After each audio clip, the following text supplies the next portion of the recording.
najintenzivniji odnos je odnos sa roditeljima. Znaš.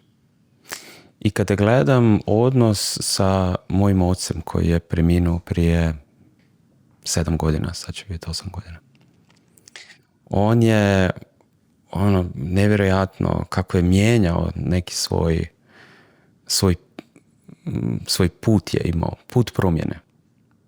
Znaš, od djeteta koje pokušava biti kao tata, pa onda tinejdžera koji se pokušava individualizirati, do zrelog ili poluzrelog, možda čak nezrelog muškarca koji pokušava dokazati da je zreo.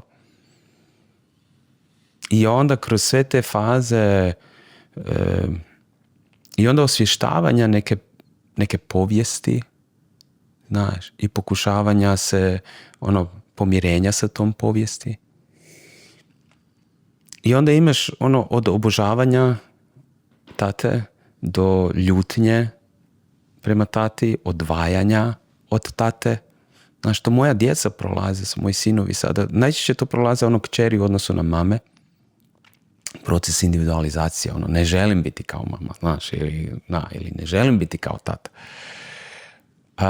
I onda u nekom trenutku, što mislim da je za moj mir i za moju stabilnost bilo ključno, da sam u nekom trenutku imao snage prići tati, znaš,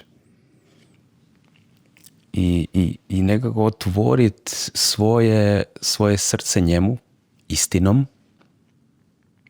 i željom da mu se približim.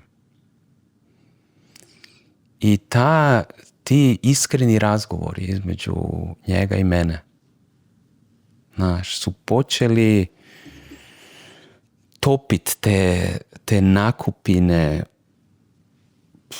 ne znam sad, kroz odrastanje, kroz tinejdžersko, kroz pokušaj osamostaljivanja, kroz sjećanja na prošlost. Svi mi napravimo kao roditelji greške, tako će i moja djeca negdje u nekom trenutku, znaš, prolaziti neka svoja opraštanja meni za moje greške koje sam napravio.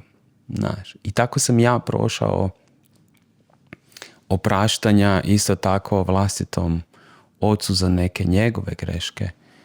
I on je imao priliku tada, znaš, sa mojim otvorenim srcem otvoriti svoje srce meni isto, koje se možda u nekom trenutku isto malo zatvorilo sa tim mojim, znaš, ljutnjom ili napadima ili šta god da se događalo u tom emotivnom smislu kroz godine.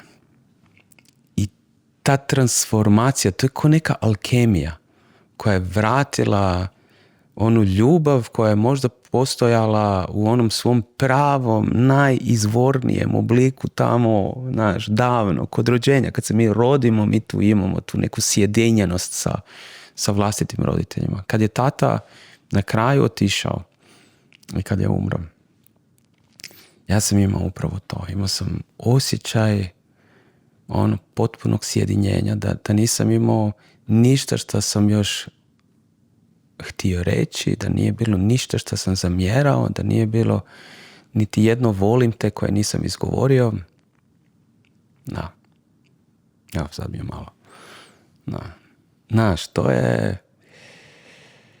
to je najintenzivniji odnos koji imamo.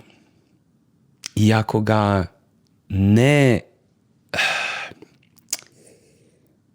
ako ga stavimo sa strane, stavljamo jedan ogroman dio nas sa strane. I nekad, s druge strane, ja sam imao sreću da je tata mogao mene primiti tako. I vratiti. Nekad to nije moguće, nekad roditelj ode, nekad drugi, s druge strane roditelj nije spreman na to sjedinjenje. Ali je bitno da mi taj proces napravimo. I on je moguć. Da. I doslovce, evo sad kad me pitaš, spomenuo si maske. Ono što se desilo je zapravo da sam skinuo masku. Vlastitu masku pred vlastitim ocem. Ako ne želiš propustiti ni jednu epizodu Lud podcasta, zaprati naš YouTube kanal i primaj obavijesti nakon izlaska svakog novog videa.